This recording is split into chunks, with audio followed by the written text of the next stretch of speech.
ಆಮೇಲೆ ಒಂದು ನೋಡಿ ಈ ತರ ಆದಾಗ ನೋಡಿ ಬಾಂಗ್ಲಾದೇಶದಲ್ಲಿ ಯಾವ ತರ ನಡೀತು ನಮ್ಮ ಹಿಂದೂಗಳ ಮೇಲೆ ಅತ್ಯಾಚಾರ ಮತ್ತೆ ಆಳು ಮುಳು ನಡೀತಾ ಇದೆಯಲ್ಲ, ಅದನ್ನ ಇಲ್ಲಿ ಊಹೆ ಮಾಡ್ಕೊಳಕ್ಕೂ ನಾವು ಇದ್ ಮಾಡಕ್ ಆಗಲ್ಲ. ನಮ್ ಕರ್ನಾಟಕದಲ್ಲಿ ಈ ತರ ನಡೀತಾ ಇದೆ ಅಂದ್ರೆ ಅಲ್ವಾ ಸರ್? ಇವರೆಲ್ಲ ಏನಪ್ಪಾ ಅಂದ್ರೆ ಯಾರು ಪ್ರಾಮಾಣಿಕವಾಗಿಲ್ಲ, ಆದ್ರೂ ಬಟ್ ಇವರು ಈ ತರ ಮಾಡ್ಕೊಳ್ಳೋದು ತಪ್ಪಲ್ವಾ ಸರ್? ಬೇರೆ ರಾಜ್ಯದವ್ರು ನಮ್ಮನ್ನ ನೋಡ್ಕೊಂಡು ನಗಾಡಲ್ವಾ ಸರ್?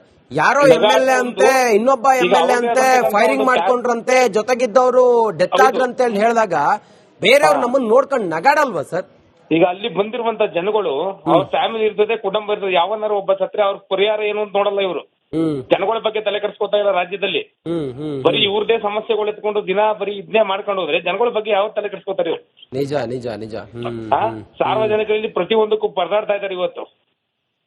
ಇವ್ರೇನೋ ಇವ್ರು ಗೆಲ್ಲಕ್ಕೋಸ್ಕರ ಏನೇನೋ ಮಾಡ್ಕೊಂಡು ರಾಜಕಾರಣಿಗಳು ಇವರು ಸರಿ ಇಲ್ಲ, ಅವರು ಸರಿ ಇಲ್ಲ, ಯಾರು ಸರಿ ಇಲ್ಲ. ಒಟ್ನಲ್ಲಿ ಇವ್ರು ಗುಂಡ್ಗಳನ್ನ ಈ ತರ ಹಾಸ್ಕೊಂಡ್ರೆ ನಾಳೆ ದಿನ ಜನಗಳಿಗೆ ನಂಬಿಕೆ ಹೆಂಗ್ ಬರ್ಬೇಕು ಇವ್ರ ಮೇಲೆ?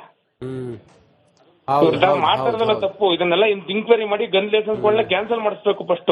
ಒಬ್ಬ ಶಾಸಕನಿಗೆ ತಾನು ಏನ್ ಮಾತಾಡ್ತಿದ್ದೀನಿ, ತಾನು ಮಾತಾಡೋದ್ರಿಂದ ಅದ್ ಏನ್ ಪರಿಣಾಮ ಬೀರಬಹುದು, ಅದು ಸಮಾಜದ ಸ್ವಾಸ್ಥ್ಯವನ್ನು ಹೇಗ್ ಹಾಳು ಮಾಡಬಹುದು, ಜನರನ್ನ ಹೇಗ್ ಪ್ರವೋಕ್ ಮಾಡಬಹುದು, ಇದ್ರ ಒಂದು ಸಣ್ಣ ಸೂಕ್ಷ್ಮತೆ ಗೊತ್ತಾಗಲ್ವಾ ಸರ್? ಸರ್ ಈಗ ಒಂದ್ ನಿಮಿಷ, ಅಲ್ಲಿ ನಡೆದಿರುವಂತ ಘಟನೆ ಒಂದು ಏರಿಯಾದಲ್ಲಿ ಆದ್ರೆ ಇಡೀ ಜಿಲ್ಲೆ ಜನಕ್ಕೆ ಎಷ್ಟು ಭಯ ಬರಲ್ಲ ಅಲ್ವಾ ಸರ್? ಹೌದು ಹೌದು. ನಾಳೆ ದಿನ ಸರ್ಕಲ್ ಬರಕ್ಕೆ ತರಕಾರಿ ತಗೊಳ್ಳೋರಾಗ್ಲಿ ಸಾರ್ವಜನಿಕರಾಗ್ಲಿ ಓಡಾಡ್ಬೇಕು ಅಂದ್ರೆ ಭಯ ಬೀಳ್ತಾರೆ. ತಡಿಯಪ್ಪ ನನ್ನ ಹಿಂಗಾಗಿತ್ತು ಅಂತ ಯೋಚನೆ ಮಾಡ್ತಾರೆ. ಇವ್ರು ಯಾಕೆ ಎಚ್ಚರಿಸ್ಕೊಳ್ಳಲ್ಲ ಮುಂದಾಗಿ? ಇವರೆಲ್ಲ ಏನಕ್ಕೋಸ್ಕರ ಈ ತರ ಮಾಡ್ಕೋತಾರೆ? ಹೌದು ಹೌದು. ಉದ್ದೇಶ ಏನಾಗಿರ್ಬೋದು ಮಾದೇವ್ರೆ? ಮಂಡ್ಯ ರಾಜಕಾರಣದ ಒಳತಳಗಳನ್ನ ಬಹಳ ಸೂಕ್ಷ್ಮವಾಗಿ ಗಮನಿಸ್ತಾ ಇರುತ್ತೆ. ಬಳ್ಳಾರಿಯಲ್ಲಿ ಹಿಂಗ ಆಯ್ತಲ್ಲ, ಇದ್ರ ಹಿಂದಿನ ಉದ್ದೇಶ ಏನಾಗಿರ್ಬೋದು ಅಂತೇಳಿ ತಾವು ಅನಲೈಸ್ ಮಾಡ್ತೀರಿ? ದಯವಿಟ್ಟು ಇದು ಕಾನೂನು ಪ್ರಕಾರ ತಗೊಂಡು ಇದಕ್ಕೆ ಸಮಾವೇಶ ಮಾಡಕ್ಕೂ ಮುಂಚೆನೆ, ಇಷ್ಟು ಜನ ಸೇರ್ಸಕ್ಕೂ ಮುಂಚೆನೆ ಇದಕ್ಕೆ ಪರ್ಮಿಷನ್ ತಗೊಂಡಿದ್ರ? ಅವರೆಲ್ಲ ಗನ್ಮೆನ್ಗಳೆಲ್ಲ ಬಂದಿದ್ದವರು ಸರ್ವಿಸ್ ಯಾರು ತಗೊಂಡಿದ್ದಾರೆ? ಮತ್ತೆ ಅವ್ರ ಲೈಸೆನ್ಸ್ ಏನಿದೆ ಚೆಕ್ ಮಾಡಿ ಇದಕ್ಕೆ ಕ್ರಮೇಣ ತಗೊಳ್ಳೇಬೇಕಿದ್ನ, ಇಲ್ಲಾಂದ್ರೆ ಆಗಲ್ಲ ಇದು. ಯಾಕಂದ್ರೆ ಒಂತವ್ ನಡೆದಿರೋದಲ್ಲ, ನಾಳೆ ಎಲ್ಲತ್ತದ ಬೆಂಕಿ ಇಲ್ಲಿ ಬಂದೇ ಬರುತ್ತೆ. ಹೌದಲ್ಲ ಸರ್? ಒಂದ್ ಜಿಲ್ಲೆ ನಡೀತು ಅಂತ ಸುಮ್ಮನಾಗೋದಲ್ಲ ಜನಗಳು. ಯಾಕಂದ್ರೆ ಇದನ್ನ ಹಿಂಗೆ ಬಿಡಬಾರ್ದು. ಇದು ಹಿಂಗೆ ಮದೇವ್ರೆ, ಗೃಹ ಇಲಾಖೆ ವೈಫಲ್ಯ ಕಂಡಿದೆ ರಾಜ್ಯದಲ್ಲಿ ಅಂತೇಳಿ ಬಿಜೆಪಿ ಆರೋಪ ಮಾಡುತ್ತಲ್ಲ ಸರ್, ಇದು ಸತ್ಯನಾ? ಇದು ಸತ್ಯನಾ? ದೊಡ್ಡ ದೊಡ್ಡವ್ರನ್ನ ಬಿಟ್ಟು ಈ ಬಡವ್ರ ಬಗ್ಗೆ ರೋಡ್ ವ್ಯಾಪಾರಿಗಳನ್ನ ಹಿಡಿಯೋದು, ಮತ್ತೆ ಇದನ್ನ ಮಾಡೋದು, ಹೆಲ್ಮೆಟ್ ಇಲ್ದವ್ರು ಹಿಡಿಯೋದು, ಅದೆಲ್ಲ ಮಾಡ್ತಾರೆ. ದೊಡ್ಡ ದೊಡ್ಡವ್ರನ್ನ ತನಿಖೆಯನ್ನು ಮಾಡಲ್ಲ, ಏನು ಮಾಡಲ್ಲ, ಬಿಡ್ತಾರೆ. ಇದು ಬಹಳ ತಪ್ಪಿದೆ ಸರ್. ನಮ್ಮ ಕಾನೂನು ಬಹಳ ವ್ಯವಸ್ಥೆ ಚೇಂಜ್ ಆಗಿದೆ ಇತ್ತೀಚೆಗೆ. ನೋಡೋಣ ಸರ್ ಮುಂದೆ ಯಾವ ಸ್ವರೂಪ ಪಡೆಯುತ್ತೆ ಅಂತ ಹೇಳಿ ನೋಡೋಣ ಸರ್. ಥ್ಯಾಂಕ್ ಯು ನಮ್ ಜೊತೆಲಿ ಮಾತಾಡಿದ್ದಕ್ಕೆ. ಚಿಕ್ಕಬಳ್ಳಾಪುರದಿಂದ ರಮೇಶ್ ಅನ್ನೋರು ಈಗ ಸಂಪರ್ಕದಲ್ಲಿ ಇದ್ದಾರೆ. ರಮೇಶ್ ಅವರೇ ನಮಸ್ಕಾರ. ನಮಸ್ತೆ ಸರ್. ನಮಸ್ತೆ ಸರ್. ರಮೇಶ್ ಅವರೇ, ತಾವು ಹೇಗ್ ನೋಡ್ತಾ ಇದ್ದೀರಿ ಬಳ್ಳಾರಿಯಲ್ಲಿ ನಡೆದಿರುವಂತ ಇದೆಲ್ಲ ಹೈಡ್ರಾಮಾಗಳನ್ನ? ಮೊದಲನೇದಾಗಿ ತಾವು ರಣ ಬಳ್ಳಾರಿ ಅಂತ ಇಟ್ಟಿದ್ದೀರಾ, ತುಂಬಾ ಗುಡ್ ಟೈಟ್ಲ್ ಇಟ್ಟಿದ್ದೀರಾ ಸರ್. ಇದಕ್ಕೆ ತಮಗೆ ಧನ್ಯವಾದಗಳು. ನಿಜ, ತಾವು ಹಾಕಿರ್ತಕ್ಕಂಥ ಒಂದು ಟೈಟ್ಲಿಗೆ ಮೊದಲನೇದಾಗಿ ರಾಜ್ಯಕ್ಕೆ ಜನರ ಅರ್ಥ ಮಾಡ್ಕೋಬೇಕು. ನಾವೆಲ್ಲ ಜನಪ್ರತಿನಿಧಿಗಳಿಗೆ ನಮ್ಮಿಂದ ಆಯ್ಕೆ ಆಗಿ ಹೋಗಿ ಒಳ್ಳೆ ಸಂಸ್ಕಾರ ಕಳಿಸ್ತಕ್ಕಂತ ಒಂದು ಸ್ಥಾನದಲ್ಲಿ ಕೂತ್ಕೊಂಡ್ಲಿ ಅಂತ ನಾವು ಆರಿಸಿ ಕಳಿಸ್ತೀವಿ ಸರ್. ಆದ್ರೆ ಅಲ್ಲಿ ಅವ್ರು ಕೂತ್ಕೊಂಡು ಜನಗಳಿಗೆ ಕಳಿಸ್ತಕ್ಕಂತ ಇಂಥ ಬುದ್ಧಿಗಳನ್ನ ಕಳಿಸಿದ್ರೆ ನಾಳೆ ಸಮಾಜ ಯಾವ ದಿಕ್ಕಿನತ್ತ ಸಾಗ್ತದೆ ಅನ್ನೋದು ಮುಖ್ಯವಾಗಿ ಈ ಜನಪ್ರತಿನಿಧಿಗಳು ಅರ್ಥ ಮಾಡ್ಕೋಬೇಕು ಅಂತ ನಾನು ಹೇಳಲಿಕ್ಕೆ ಇಚ್ಛೆ ಪಡ್ತೀನಿ ಸರ್. ಹೌದು ಸರ್, ನಮ್ಮನ್ನ ಅಥವಾ ಜನಪ್ರತಿನಿಧಿಗಳನ್ನ ವೋಟ್ ಹಾಕಿ ಗೆಲ್ಸಿದ್ ಯಾಕೆ ಹೇಳಿ ಸರ್? ಈ ರೀತಿ ಗಲಾಟೆ ಮಾಡ್ಕೊಂಡು ಜೊತೆಗಿರೋರಿಗೆ ಫೈರಿಂಗ್ ಆಗಿ ನಮ್ಮವರೇ ಸತ್ತು ಹೋಗ್ಲಿ ಅಂತನಾ, ಅಥವಾ ನಮ್ಮವರನ್ನು ಬಲಿ ಪಡಿಲಿ ಅಂತನಾ? ನಾವು ಯಾಕೆ ಹೇಳಿ ಒಬ್ರನ್ನ ಆಯ್ಕೆ ಮಾಡಿ ಕಳಿಸ್ತೀವಿ ಸರ್? ಮುಖ್ಯವಾಗಿ ಒಂದೇ ಒಂದು ಅರ್ಥ ಮಾಡಿ, ಜನಪ್ರತಿನಿಧಿ ಎಲ್ಲಾರ್ಗು ನಾನು ಹೇಳ್ತಕ್ಕಂತ ಒಂದು ವಿಚಾರ ಏನಂತಂದ್ರೆ, ಇಂಥವರನ್ನ ಅಥವಾ ಸಿನಿಮಾ ಆಕ್ಟ್ರೆಸ್ಗಳನ್ನ ನೋಡಿ ಕಲಿತಕ್ಕಂತ ಒಂದು ಇದು ಇವತ್ತಿನ ಯುಪಿಲಿಗೆ ನಡ್ಕೊಂಡು ಹೋಗ್ತಾ ಇದೆ ಅಂತ ನಾನು ಹೇಳಲಿಕ್ಕೆ ಬಯಸ್ತೀನಿ ಸರ್. ಆದ್ರೆ ಇಂಥವ್ರು ಇವರು ಇವತ್ತು ಗನ್ನಿನ ಒಂದು ಇದರಲ್ಲಿ ಡಮ್ ಅಂತ ಸೌಂಡ್ ಮಾಡ್ಕೊಂಡು ಇದು ಮಾಡಿದಾಗ ಆ ಮಕ್ಕಳ ಪರಿಸ್ಥಿತಿ ಇವತ್ತು ನಮ್ಮ ನಾಯಕರೇ ಈ ತರ ಮಾಡ್ತಾ ಇದಾರೆ, ನಾಳೆ ನಮಗೇನು ಇಂಥವನ್ನೆಲ್ಲ ಒತ್ತು ಬೂಟ್ ಕಾಲಲ್ಲಿ ಪೊಲೀಸರು ಒಳಗಡೆ ಹಾಕ್ಬೇಕಾಗಿತ್ತು ಸರ್. ಆ ಪೊಲೀಸ್ ಇಲಾಖೆ ವೈಫಲ್ಯ ಅಂತಕ್ಕಂಥದ್ದು ಏನಂತಂದ್ರೆ, ಇವಾಗ ಮುಖ್ಯವಾಗಿ ಇಂಥ ಘಟನೆ ಬೆಳಗ್ಗೆ ಬ್ಯಾನರ್ ಕಟ್ಟುವ ಸಂದರ್ಭದಲ್ಲಿ ಸಂಬಂಧಪಟ್ಟ ಗುಪ್ತ ಮಾಹಿತಿ ಇರುತ್ತೆ ಸರ್ ಪೊಲೀಸ್ ಇಲಾಖೆಯಲ್ಲಿ ಅಲ್ವಾ? ಅಟ್ಲೀಸ್ಟ್ ಅವರು ನೋಡಿ ಈ ತರ ಇದೆ ಅಂತ ಮೇಲಧಿಕಾರಿಗಳು ವರದಿ ಮಾಡಬೇಕಾಗಿತ್ತು. ರಾಜ್ಯದಲ್ಲಿ ಈ ಗುಪ್ತ ಇಲಾಖೆ ಪೋಸ್ಟ್ ಬಂದು ಸಿಎಂ ಹತ್ರ ಪರ್ಸನಲ್ ಆಗಿರುತ್ತೆ ಸರ್. ಅಂತ ಸಂದರ್ಭದಲ್ಲಿ ಸಿಎಂ ವರ್ಗೂ ಮಾಹಿತಿ ಮುಟ್ಟಿಸ್ತಕ್ಕಂತ ಒಂದು ವ್ಯವಸ್ಥೆ ಇಲ್ಲಿ SP ಸಸ್ಪೆಂಡ್ ಮಾಡಿದ್ರಲ್ಲ ಸರ್, ಸರ್ ವೈಫಲ್ಯ ಅಂತೇಳಿ ತಮ್ಗೆ ಅನ್ಸುತ್ತಾ ಇದು? SP ನ ಸಸ್ಪೆಂಡ್ ಮಾಡತಕ್ಕಂತ ಅವಶ್ಯಕತೆ ಇಲ್ಲ.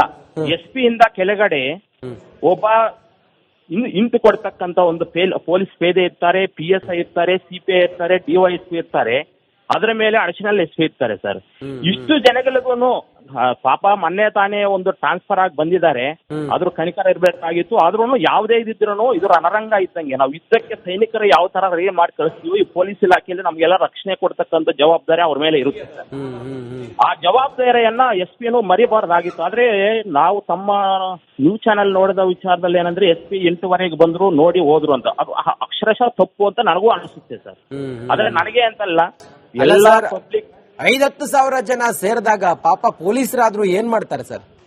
ಸರ್ ನನಗೆ ಒಂದೇ ಒಂದು ಕಳಕಳಿ ಏನಂತಂದ್ರೆ, ನಾನು ಅಲ್ಲಿ ಘಟನೆ ಆಗಿದ್ದಕ್ಕಂಥ ಸಂದರ್ಭದಲ್ಲ ಸರ್, ಮುಂಚಿತವಾಗಿ ಗುಪ್ತ ಮಾಹಿತಿ ನಮ್ಮಲ್ಲಿ ಇದೆಯಲ್ಲ ಸರ್, ಆ ಗುಪ್ತ ಮಾಹಿತಿಯನ್ನ ಕಲೆಕ್ಟ್ ಮಾಡಬಹುದಾಗಿತ್ತು. ಇದು ಫೇಲ್ಯೂರ್ ಅಂತ ಅನ್ಸುತ್ತೆ ತಮಗೆ. ಥ್ಯಾಂಕ್ ಯು ರಮೇಶ್ ಅವರೇ, ನಮ್ಮ ಜೊತೆ ತಾವು ಮಾತಾಡಿದ್ದಕ್ಕೆ. ಹುಬ್ಬಳ್ಳಿಯಿಂದ ರಾಜೇಂದ್ರ ಅನ್ನೋರು ಕಾಲ್ ಮಾಡಿದ್ದಾರೆ. ರಾಜೇಂದ್ರ ಅವರೇ ನಮಸ್ಕಾರ.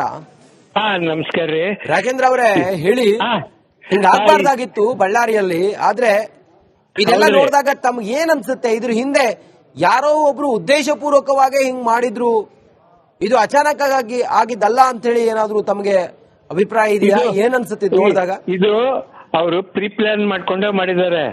ಕಾಂಗ್ರೆಸ್ ಬಂದಾಗೆಲ್ಲ ಬರೇ ಇದೇ ಕರ್ನಾಟಕನ ಬಿಹಾರ ಗುಂಡಾಗಿರಿ ಟೈಪ್ ಶುರು ಮಾಡಿಬಿಡ್ತಾರೆ ಇವರು. ಯಾವ್ದೇ ಜನಕ್ಕೆ ಜನಹಿತಕ್ಕ ಇವ್ರು ಕಾಪಾಡೋರಲ್ಲ, ಇವರು ಬರೇ ದೇಶದ್ರೋಹಿಗಳಿಗೆ ಪ್ರೊಟೆಕ್ಷನ್ ಕೊಡೋರು ಇವರು. ಅವ್ರ ಕಡೆಯವರೇ ಒಬ್ರು ಡೆತ್ ಆದ್ರಲ್ಲ ಸರ್. ಈಗ ನೀವು ನಮಗೆ ಕಾಂಗ್ರೆಸ್ನವ್ರು ಪ್ರಿಪ್ಲಾನ್ ಮಾಡಿದ್ರು ಅನ್ನೋದಾದ್ರೆ, ಅವ್ರ ಜೊತೆಗಿರೋನೆ ಅಣ್ಣ ಅಣ್ಣ ಅಂತ ಹೇಳಿ ಕರಿತಾ ಇದ್ದವನು ಎದೆಗೆ ಗುಂಡು ಬಿತ್ತಲ್ಲ ಸರ್? ಇಲ್ಲ, ಅದು ಏನಾಗಿದೆ ಆಕ್ಚುಲಿ ಅಂತಂದ್ರೆ, ಅವರು ಅವ್ರ ಕಡೆಯವರಿಗೆ ಗುಂಡು ಹೊಡೆದು ಅದನ್ನ ಅಪಾದನ ಇವ್ರ ಮೇಲೆ ಹಾಕೋ ಸಲುವಾಗಿ ಬಲಿ ಕೊಟ್ಟಿದ್ದಾರೆ ಅವರ ಇದನ್ನ. ಅದನ್ನ ಅಪಾದನ ಇವ್ರ ಜನಾರ್ದನ್ ರೆಡ್ಡಿ ಮೇಲೆ ಹಾಕೋ ಸಲುವಾಗಿ ಮಾಡಿದ್ದಾರೆ. ಹಾಗೂ ಅದಲ್ಲದೆ ಜನಾರ್ದನ್ ರೆಡ್ಡಿಗೂ ಗುಂಡು ಹಾಕಕ್ ಹೋಗಿದ್ದಾರೆ. ಅದು ಯಾಕೆ ಮಿಸ್ ಫೈರ್ ಆಗಿ ಮಿಸ್ ಹೊಡೆದಿದೆ ಅಷ್ಟೇ. ಅವರು ಈ MLA ಏನಂತಂದ್ರೆ, ನಾವು ಈ MLA ಬಹಳ ಯಂಗ್ಸ್ಟರ್ ಅದನ್ನ ಒಳ್ಳೆ ಕೆಲಸ ಮಾಡ್ತಾನ ಅಂತಂದ್ರೆ, ಗೌರ್ಮೆಂಟ್ ಇಂದಂತೂ ಒಂದ್ ಪೈಸಾ ಬಂದಿಲ್ಲ, ಆದ್ರೂ ಸುಮ್ಮನೆ ನಾ ಕೆಲಸ ಮಾಡೀನಿ ಅಂತ ಹೇಳ್ಸ್ಕೊಂಡ, ದುಡ್ಡು ಬರ್ಲಾರ್ದ ಕೆಲಸ ಮಾಡ್ಲಾರ್ದ ದುಡ್ಡು ಕೆಲಸ ಹೆಂಗಾಗುತ್ತೆ? ಹೌದು ರಾಜೇಂದ್ರ ಅವರೇ, ಬೇರೆ ರಾಜ್ಯಗಳಲ್ಲಿ ನಾವು ಹಿಂಗಾಯ್ತು ಅಂತ ಹೇಳಿ ನೋಡ್ತಾ ಇದ್ವಿ. ಬಿಹಾರದಲ್ಲಿ ಹಿಂಗಾಯ್ತಂತೆ, ಹಾಗೆ ಉತ್ತರ ಪ್ರದೇಶದಲ್ಲಿ ಹಿಂಗಾಯ್ತಂತೆ, ಹರಿಯಾಣದಲ್ಲಿ ಹಿಂಗಾಯ್ತಂತೆ ಅಂತ ಹೇಳಿ ನಾವು ನೋಡ್ತಾ ಇದ್ವಿ, ಕೇಳ್ತಾ ಇದ್ವಿ. ಆದ್ರೆ ನಮ್ ಪಕ್ಕದ ಜಿಲ್ಲೆ ಬಳ್ಳಾರಿಯಲ್ಲೇ ಹಿಂಗಾಯ್ತಲ್ಲ ಸರ್? ಹೌದ್ರಿ. ಅಲ್ಲ, ಬಾಂಗ್ಲಾದೇಶದಲ್ಲಿ ಆದಂಗ ಇಲ್ಲಿ ನಮ್ ಕರ್ನಾಟಕದಾಗ ಆಕತೈತಿ. ಈ ಕರ್ನಾಟಕನೇ ಬಾಂಗ್ಲಾ ಮಾಡಕ್ ಹೊಂಟಾರ ಇವರು, ಬಾಂಗ್ಲಾದೇಶ ಮಾಡಕ. ಕರೆಕ್ಟ್. ರಾಜೇಂದ್ರ ಅವರೇ, ಥ್ಯಾಂಕ್ ಯು. ನಮ್ ಜೊತೆ ತಾವು ಇಷ್ಟೊತ್ತು ಮಾತಾಡಿ